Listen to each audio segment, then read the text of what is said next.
Thomas sir, Duraipandian சொல்லக்கூடிய அந்த புள்ளி விவரங்கள், பல புள்ளி விவரங்கள் வெளியாக இருக்கு. திடீர்னு இது குறைக்கிறதுக்கான காரணம் என்ன அப்படின்னு பார்க்கும்போது, பொருளாதார தேக்க நிலை ஒரு முறை ஏற்பட்ட போது அப்போ பெரிதும் கை கொடுத்தது மக்களுடைய சேமிப்பு, எல்ஐசி மற்றும் வங்கிகள் தான். இன்னைக்கு அது சிக்கலாயிட்டு இருக்கு. சிறு குறு நிறுவனங்களுடைய நிறைய நிறுவனங்கள் மூடப்பட்டு இருக்கு. பொருளாதாரமே ஒரு அழிவு பாதை நோக்கி போயிட்டு இருக்கு. அதனால வேற வழி இல்லாம கொண்டு வந்திருக்காங்க அப்படின்றாங்க. பொருளாதார ரீதியாக அது அப்படிதான் பார்க்க வேண்டியதா இருக்கா? அந்த புள்ளி விவரங்கள்லாம் இருக்கா? தோழர் துரைப்பாண்டியன் சொன்ன புள்ளி விவரங்கள் சரியான புள்ளி விவரங்கள். நான் அந்த விவாதத்துல உங்களுக்கு சில தவறுகளை சுட்டி காட்ட விரும்புறேன். இன்னைக்கும் இந்த 2 டாக்ஸ் தான் இருக்குது, 2 ஸ்லாப் தான் இருக்குதுன்றது போய் இன்றைக்கு 0% டாக்ஸ், 0.25% டாக்ஸ் அது டைமண்டுக்கு, 3% டாக்ஸ் கோல்டுக்கு, 5%, 18%, புதுசா ஒரு 40%. ஸோ 6 டாக்ஸ் ஸ்லாப் இருக்குதுன்றதான் உண்மை. ரெண்டாவது, நேற்று பிரதமர் பேசும்போது 2.5 லட்சம் கோடி ரூபாய் நாங்க மக்களுக்கு கொடுக்கிறோம் அப்படின்னு சொன்னது அவருடைய துறையில் சொன்ன புள்ளி விவரத்திற்கு நேர் மாறாக இருக்கிறது. யார் சொல்றது பொய்ன்றதை கேட்க. இந்த ஜிஎஸ்டி அறிவித்தப்பட்டது நிதியமைச்சர் அறிவிச்ச அன்னைக்கு பிசினஸ் லைன் பத்திரிகையில, எக்கனாமிக் டைம்ஸ்ல, பிசினஸ் ஸ்டாண்டர்ட்ல எல்லாம் நிதித்துறையில் உள்ள அதிகாரிகள் கொடுத்த பேட்டியின் அடிப்படையில் அவங்க சொன்னது என்னன்னு சொன்னா, இதுல மொத்த இழப்பு அரசாங்கத்திற்கு வரும் 43,000 கோடி ரூபாய் தான். இந்த பல வரிகளை குறைச்சதுனால 93,000 கோடி ரூபாய் குறையுது. ஆனால் புதிதாக நாங்க கொண்டு வந்திருக்கக்கூடிய 40% சின் டாக்ஸ் சொல்றாங்க, பாவ வரியா, அது ரொம்ப கேவலமா இருக்குது. ஆனா அந்த வரி போட்டதுனால எங்களுக்கு ஒரு 40,000 கோடி கூடுதலாக வரும். அதனால மொத்த இழப்பு வரும் 43,000 கோடி ரூபாய்ன்னு தான் அவங்க சொன்னாங்க. இப்ப திடீர்னு எப்படி இது 2,50,000 கோடியாக மாறுதுன்றது நம்ம ஆய்வு செய்து பார்க்க வேண்டியது. அரசாங்கம் இதுக்கு விளக்கம் கொடுக்கும். மூணாவது, இந்த வரி ஏன் குறைக்கப்பட்டதுன்னா, மக்களுடைய வாங்கும் சக்தி குறைந்திருக்கிறது, பொருளாதாரத்தில் பெரிய வளர்ச்சி இல்லை, வேலையில்லா திண்டாட்டம் அதிகரித்து கொண்டிருக்கிறது. இவ்வளவு நாளும் பல புள்ளி விவரங்களை சொல்லி இல்ல பொருளாதாரம் பிரமாதமா போயிட்டு இருக்குது, இந்தியா மட்டும்தான் ஒரு வளர்ச்சி பாதையில் இருக்கிறதுன்னு நிதியமைச்சர் திருப்பி சொல்லிட்டு இருந்தாங்க. இன்னைக்கு அது இல்லைன்றத உண்மையை ஏற்றுக்கொண்டிருக்கிறார்கள் என்பதை வரவேற்கிறேன். அதே மாதிரி இந்த இன்சூரன்ஸுக்குள்ள 18% வரி இருந்ததை பாலிசியில போடும்போது அதை குறைச்சிருக்காங்க, 0 ஆக்கிட்டாங்க, வரவேற்க. 33 மருந்துகளுக்கு குறைச்சிருக்காங்க, நீக்கிருக்காங்க, இன்னும் கொஞ்சத்துக்கு குறைச்சிருக்காங்க, இது வரவேற்க வேண்டும். ஆனால் இதனால மட்டும் நீங்க சொல்லியிருக்கிற தலைப்புல சொல்லியிருக்கக்கூடிய மக்களுடைய சேமிப்பு அதிகரித்து விடுமா அப்படின்னா நிச்சயமாக சாத்தியம். ஒரு நாட்டுல வரி போடுறதுன்னும் போது 2 விஷயம் பார்க்கணும். நாட்டுக்கு வருமானம் வருவதற்காக எந்த மாதிரி எல்லாம் வரி போடுறோம். இன்கம் டாக்ஸ் இருக்கு, கார்பரேட் டாக்ஸ் இருக்கு, எக்ஸைஸ் டியூட்டி இருக்குது, கஸ்டம்ஸ் டியூட்டி இருக்குது, இப்போ ஜிஎஸ்டியும் இருக்கு. முன்னால வெல்த் டாக்ஸும் இருந்தது, அதை இதே அரசாங்கம் நீக்கிட்டாங்க. இப்ப இன்னைக்கு நீங்க ஜிஎஸ்டியில மட்டும் அதுவும் கொஞ்சம் மாற்றங்கள் கொண்டு வர்றதுனால மக்களுடைய வாங்கும் சக்தி பெருசா கூடிராது, அவங்களுடைய சேமிப்புக்கான வாய்ப்புகள் கூடிரோன்றது ஒரு மாயை. இது முக்கியமான ஒரு பாயிண்டா நான் சொல்ல வரும். ரெண்டாவது, எதுக்கெல்லாம் வரி குறைச்சிருக்காங்க, இதெல்லாம் வரி கூட்டியிருக்காங்கன்றத பார்க்கும்போது ரொம்ப வருத்தத்தோட நான் பார்க்கறது என்னன்னு சொன்னா, அந்த ஃபைனல் ஆர்டர் இன்னைக்கு எக்கனாமிக் டைம்ஸ் பத்திரிகையில போட்டிருக்காங்க.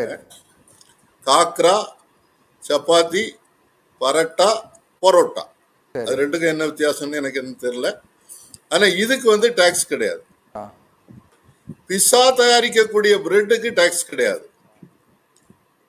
And any other Indian bread அப்படின்னு ஒண்ணு சொல்லியிருக்காங்க, அதுக்கெல்லாம் டாக்ஸ் கிடையாதான். ஆனா இட்லி, தோசை, புட்டு, இடியாப்பம், இதெல்லாம் அன்றாடம் சாப்பிடக்கூடியதானே, அதுக்கு டாக்ஸ் கிடையாதுன்னு ஏன் இன்னும் சொல்லல? இட்லியை நம்ம ஒரு இந்தியன் பிரெட்னு எடுத்துக்கலாமா? தோசை இந்தியன் பிரெட்னு எடுத்துக்கலாமா? இன்னைக்கும் ஹோட்டல்ல சாப்பிட்டு டாக்ஸ் போட்டு தான் காசு கொடுத்தோம். சரி. இனி இந்த பாவ வரின்னு சொல்லியிருக்காங்க இல்லையா, சின் டாக்ஸ், அதுல எதெல்லாம் வருதுன்னு சொன்னா, நீங்க சிகரெட்டுக்கு வரியை கூட்டி இருக்கிறீங்க, சந்தோஷமான விஷயம். சரி. அப்படியாவது மக்கள் குறைக்கிறாங்களான்னு பார்ப்போம். ஆனா ஏரேட்டட் வாட்டர், சோடா தான் ஏரேட்டட் வாட்டர், அதுக்கு 40% வரி. எல்லா குளிர்பானங்களுக்கும் பாக்கெட்ல இருந்தா அதுக்கு 40% வரி. இனி நீங்க 10 ரூபா பாக்கெட்ல வாங்கிட்டு இருந்ததுக்கு 14 ரூபா கொடுத்து வாங்க வேண்டியது. அந்த லிஸ்ட்ல பாத்தீங்கன்னு சொன்னா, இந்த பாவ வரின்னு சொல்லி போட்டிருக்கிறதுல பான் மசாலா, சரி. பான் மசாலா பலருக்கும் வெத்தலை போடுறது ஒரு பழக்கம், அதுக்கு 40% வரி. இப்படி அன்றாடம் பயன்படுத்தக்கூடிய பல பான் மசாலா பல பொருட்களுக்கு பேர் பயன்படுத்துறாங்கிறதுக்காக அதுக்கு அதிக வரி போட்டது அது தவறுன்னு சொல்ல முடியாதுல்ல சார்? அதாவது பான் மசாலாவிலையும் பல வெரைட்டி இருக்கு, டொபாக்கோ இல்லாத பான் மசாலாவும் இருக்கு. சரி. அப்ப அதை வகைப்படுத்தணும் இல்லையா? நீங்க அதை தடை செய்யுங்களேன். ஏன் இந்த டொபாக்கோவை முழுமையாக தடை செய்யக்கூடாது? அதுக்கு பதிலாக அதை வச்சு வருமானம் சம்பாதிக்கிறது. பீடிக்கு 18% வரி.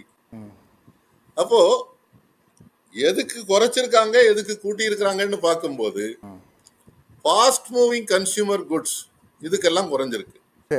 ஏசிக்கு குறைக்கப்பட்டிருக்கிறது, டிஷ்வாஷருக்கு குறைக்கப்பட்டிருக்கிறது, 32 இன்ச்சுக்கு மேல உள்ள டிவிக்கு குறைக்கப்பட்டிருக்கிறது, சின்ன கார்களுக்கு, 2 வீலருக்கு குறைக்கப்பட்டிருக்கு. ஆனா இந்த fast moving consumer goods, vehicles இதெல்லாம் யார் ப்ரொடியூஸ் பண்றது?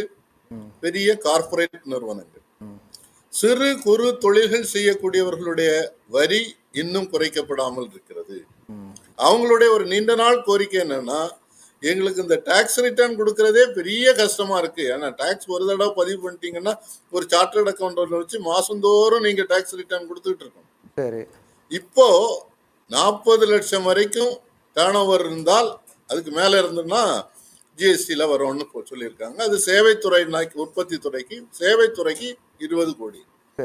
இந்த சிறு குறு தொழில் நிறுவனங்கள் ரொம்ப நாளா கேட்டுட்டு இருக்கிறது என்னன்னு சொன்னா, அத உற்பத்திக்கு 1 கோடியாகவும் மாசத்துக்கு 10 லட்சம் டர்ன் ஓவர் இருந்தாலே அது 1 கோடி 20 லட்சம் ஆயிரும். அதுல அவங்களுக்கு கிடைக்கக்கூடிய லாபம் 10% மேல வராது. இப்போ அதுல நீங்க வரி போடுறத குறைங்க, சேவைத்துறையில நீங்க 20ன்றத 50 கூட்டிக்கிடுங்க அப்படின்னு கேட்டுக்கிட்டு இருந்தாங்க. அது செய்யப்படவில்லை. இன்றைக்கு இந்த வருமான வரி இல்ல மாற்றம் கொண்டு வரல, எக்ஸைஸ் டியூட்டில கொண்டு வரல, பெட்ரோல் டீசல் ஏற்கனவே சொன்னாங்க. இந்த மாற்றங்களை செய்யாமல் ஒரு பெரிய மாற்றம் என்பது வராது. அடுத்து நாம் பேசும்போது சொல்ல விரும்புறேன், இந்த வரி எதற்காக போடுறோம்ன்றதையும் நம்ம பேசுவோம். தொடர்ந்து பேசுவோம் சார். தாமஸ் சார், வரி குறைப்பு சலுகை அப்படிங்கிறது நிறுவனங்கள், வாடிக்கையாளர்கள் மக்களுக்கு முறையாக சென்று சேர்ப்பதை உறுதிப்படுத்தணும், இல்லைன்னா அந்த வரி குறைப்புக்கான நோக்கம் நிறைவேறாது அப்படின்னு சொல்லியிருக்காங்க. இப்ப அதுல ஏதாவது சிக்கல் இருக்க வாய்ப்பு இருக்கா? நிச்சயமா நிறைய சிக்கலுக்கு வாய்ப்பு இருக்கு. ஒரு எடுத்துக்காட்டு, தண்ணி பாட்டிலுடைய விலை ரயில்வேல 15 ரூபாய்க்கு வித்ததை 14 ரூபாய்க்கு குறைச்சிட்டாங்க. ஆனால் நான் இன்னைக்கு பஸ் ஸ்டாண்ட்ல, பாண்டிச்சேரி பஸ் ஸ்டாண்ட்ல தண்ணி பாட்டில் வாங்குறேன், அதே 20 ரூபாய்க்கு தான் வாங்கிட்டு இருக்கோம். அப்போ இந்த சலுகைகள் எல்லாரும் அதை மக்களுக்கு கொடுப்பாங்களா, அதை கண்காணிப்பதற்கு ஏற்பாடு இருக்குதா அப்படின்றது ஒரு பெரிய கேள்விக்குறியாக இருக்கு. ரெண்டாவது, இந்த மாநிலங்கள் பற்றி பேசினாங்க. இந்த ஜிஎஸ்டி கவுன்சில் ஒரு டெமோக்ராட்டிக் செட்டப்னு சொல்றது உண்மையே கிடையாது. ஏன்னா அங்க போய் மாநிலங்கள்ல போய் நிதியமைச்சர்கள், எதிர்கட்சியில இருந்து போகக்கூடியவங்க சொல்றது இதுவரைக்கும் எதையும் ஏற்றுக்கொள்வதில்லை. மூணாவது, இந்த சின்ன நாடுகளோட ஒப்பிடாதுங்க, பெரிய நாடுகளோட ஒப்பிடுங்கன்னு சொன்னார் கோபாலகிருஷ்ணன்.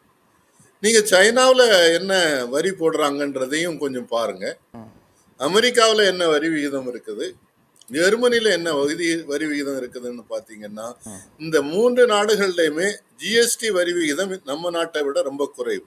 சரி. அதே நேரத்துல வருமான வரி, சொத்து வரி, இன்ஹெரிட்டன்ஸ் டாக்ஸ் சொல்லி வாரிசுகளுக்கு ஒரு வரி, இப்படிப்பட்ட வரிமுறைகள் வச்சிருக்கிறதுனால அதுல அவங்களுக்கு வருமானம் கூடுதலா இருக்கு. அதை வச்சு இன்னைக்கு இலவசமாக கல்வி, இலவசமாக ஆரோக்கியம், இலவசமாக இல்லைன்னா குறைந்த விலையில வீடுகள், உணவு, உடை எல்லாமே கிடைப்பதற்கான ஏற்பாடுகள் சோசியலிச நாடாக இருக்கக்கூடிய சீனாவிலையும் இருக்குது, முதலாளித்துவ நாடாக இருக்கக்கூடிய அமெரிக்காவிலையும் ஜெர்மனிலையும் கூட பார்க்க முடியும். சரி. அப்போ அதுல இருந்து கற்றுக்கொண்டு நம்ம வரிமுறைகளை மாற்ற வேண்டும். கோபாலகிருஷ்ணன் அழகா சொன்னாரு, நேர்முக வரியிலையும் மாற்றம் கொண்டு வரணும்ன்றது. அதுலயும் மாற்றம் கொண்டு வந்து, மறைமுக வரியிலையும் மாற்றம் கொண்டு வந்து வருமானத்தை பெருக்கி அது மக்களுக்கு, பெரும்பான்மை மக்களுக்கு கிடைக்கணும். சரி, அதானி ஓகே. அம்பானிக்கு மட்டும் கிடைக்க கூடாது. சரி, ஓகே. நன்றி.